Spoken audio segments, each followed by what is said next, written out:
Okay. Oh, geez.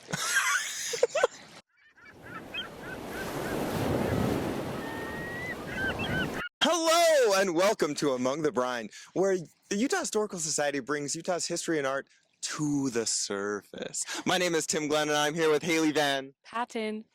That's right. Today we have a very special guest, right, Haille? Yes. That's right. Her name is Adrienne White. Let's bring her out! Yay! So happy to be here. Oh, welcome. We are so happy to have you. Oh, you gotta be. No, it went away. I might be allergic. It hasn't been confirmed, but I don't want to find out. Let's just get right into it.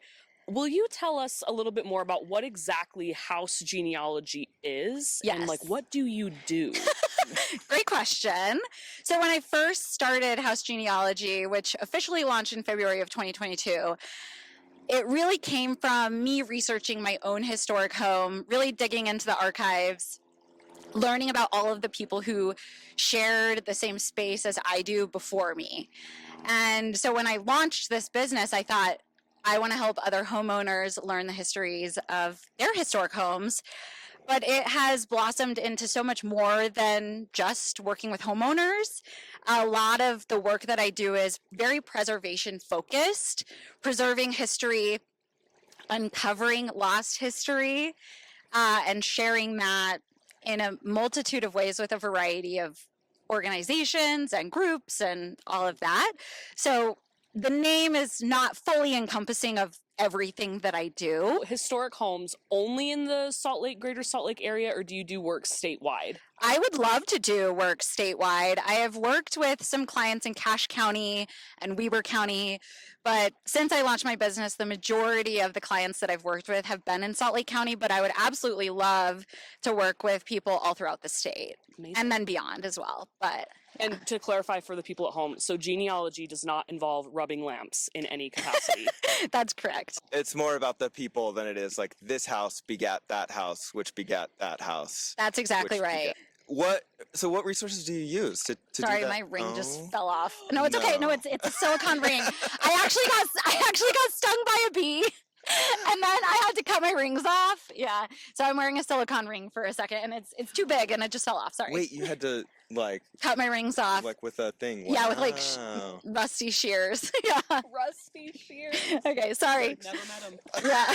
So the very first thing that I do is I use the county recorder's data doing a chain of title search. So I figure out, okay, this property has this legal description, and then I trace that legal description over time until the very beginning. So a lot of times I'll find Brigham Young as like the owner of that parcel and then sold that to whoever, and then it goes from there. And so that's really the start of my research, is looking at property records and then taking those names and then doing the genealogy from there. Like digging into who the people were after. Yeah. that. Interesting. Okay, so I tried to do that with my home. How old is it? It's not super old. I live in Okay, yeah. What year was it built? so 1950s. Okay. But one of the original owners of my home, on the deed it said an unmarried woman. Yeah. How often do you find that? Yeah. How often? Yeah. I would say it's not uncommon, but it's also not the most common. Okay. So it's not super, super rare, but it is special. I will say that. So Why were would you, do you know why they would do that? why they would say unmarried? Yeah. Oh, that's just like how they would distinguish things back in the day. Unmarried woman. They would also say unmarried man. So I've had records where it says,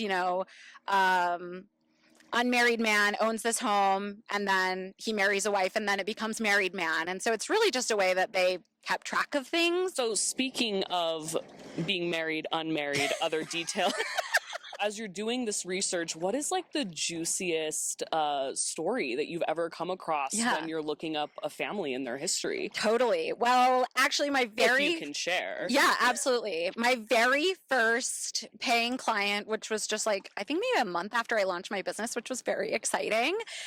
This woman came to me and she said, my home was built for a man's plural wife, and I want to learn about the family. And so I dug deep. I dug really deep. I actually went to the Utah State Archives to look at some documents. And so a lot of the work that I can do online from the comfort of my home office. But if I really want to go deep, there are, physical archives out there where there's information you just can't access online. And so I did a keyword search for Ellerbeck, this family name, and I found a divorce record. And I was like, interesting. So this house that I was researching was built in 1892, and the divorce record was from 1886. And so this narrative that the owner had was that this home was built by this man, Thomas Ellerbeck, for his wife, Henrietta Ellerbeck. As a result of going to the in-person archives, I was able to read through their divorce papers. So in 1886, she was allowed to have this divorce as a plural wife. She sold some property to the LDS Church for $25,000, and she built that house herself. Whoa. And so this narrative that this homeowner had in her mind of, it being built for this woman by her husband was completely inaccurate. Yeah. And instead, this woman was able to purchase and build the home herself through the funds that she received from this, as well as some alimony funds she was getting from her ex-husband. Yeah. So when you find stories like this, is that part of the content that you then share on like your social media channels, like bringing to light these stories that people might think happen one way, but really they happened another way? Totally. Oh, Yes. awesome. And that was when I was in the archives, I was using microfilm, which is like so wild, but I was reading these divorce papers on microfilm and my jaw was just on the floor. Yeah. Because it's like 1886 versus the house being built in 1892. Absolutely, this man did not build this house for this woman. For those at home, microfilm is not a very small film. Adrienne, thoughts on ghosts? Yeah, so I am not a non-believer. I do have several friends in the Utah history community who are very much believers in the spirits. Do you feel like in your work you're ever summoning or letting them go? No. You did mention that your house was built in 1937, and as historians and people who work in the field, we like to just test people's knowledge. So in a quick lightning round, could you tell us which of these happened in 1937? The completion of the Golden Gate Bridge, the invention of the walkie-talkie, and the disappearance of Amelia Earhart and Fred Noonan. Ooh. That's really good. So the walkie-talkie, and what was the other one? The completion of the Golden Gate Bridge. Oh, I'll say that one. Golden Gate Bridge. Trick question, they all happened. Oh, that's great. So I did stalk your website. Yeah. And you mentioned on there that you actually did not love history growing up. It was your maybe least favorite subject in school. So I'm just curious, like, when was that turning point for you where you thought, yeah, history's cool, and I genuinely love learning and exploring and diving more into this? It was through House Genealogy that I discovered I liked history, truly. So I didn't even really realize that I liked history until I had this paranormal experience and then started digging into the history of my own home. So wait, you just sort of like knew that you were good at like going through records and thought, oh, I'll start a business? I am a researcher at heart. I will say that. So I went to graduate school and worked on a variety of research projects, both quantitative and qualitative. And so I have been a sociologist my whole life, very interested in human behavior. And House Genealogy is really a combination of all of my interests, and I didn't realize it until it smacked me in the face. And I feel like there's an element there, you know, you're discovering, you're kind of looking into things like kind of detective-esque. Absolutely. And I also saw on your website and in a previous interview that you did that you mentioned that you wanted to be a detective growing up. Absolutely. So my question for you, will you please rank in a quick lightning round these detectives from favorite to least: Sherlock Holmes, Nancy Drew, and Mary-Kate and Ashley Olsen in the musical mystery series The Adventures of Mary-Kate and Ashley? That's great. I will say Nancy Drew, then Mary-Kate and Ashley, and then Sherlock Holmes, just because women are amazing. Love that. Amazing. And where does Harriet the Spy fit in as a detective? Oh, Harriet the Spy. It would probably be Nancy Drew, Harriet the Spy, Mary-Kate and Ashley. Okay, there's been an upset. When you are finished doing your research and you go to your client, do you provide, like a binder? What do you give to them when you're done doing all the research? Yeah, so it depends. When they fill out the application on my website, and then I follow up with them, we handle all of those details before I start the research, because certain types of final products require more time or more resources.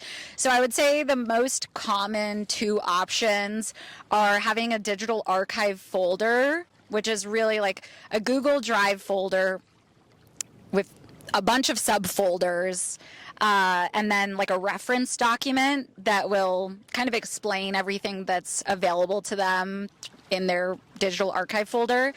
If people want a physical representation of the narrative of the history of their home, then that can be paired with like a coffee table book. Oh, cool. Kind of as a little wrap-up question, for folks watching, what is the best way that they can either get involved with or support the work that you're doing, learn more, etc.? Yeah.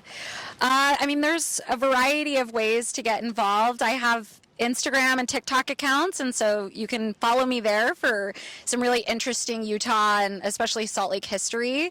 I have an email newsletter that I send out sporadically, and then if someone is interested in hiring me, then they can fill out the application on my website, and then I'll follow up with them via email to make sure it's a good fit. Well, Adrienne, thank you so much. This has been so wonderful. We're so happy that you were able to come and visit with us. Thank you. I'm sorry. For Haille VanPatten, I'm Tim Glenn, and this has been Among the Brine, where the Utah Historical Society brings Utah's history and culture to the surface. You can catch us at 8, 7 Central on Wednesdays and Thursday nights on Great Salt Lake Public Access.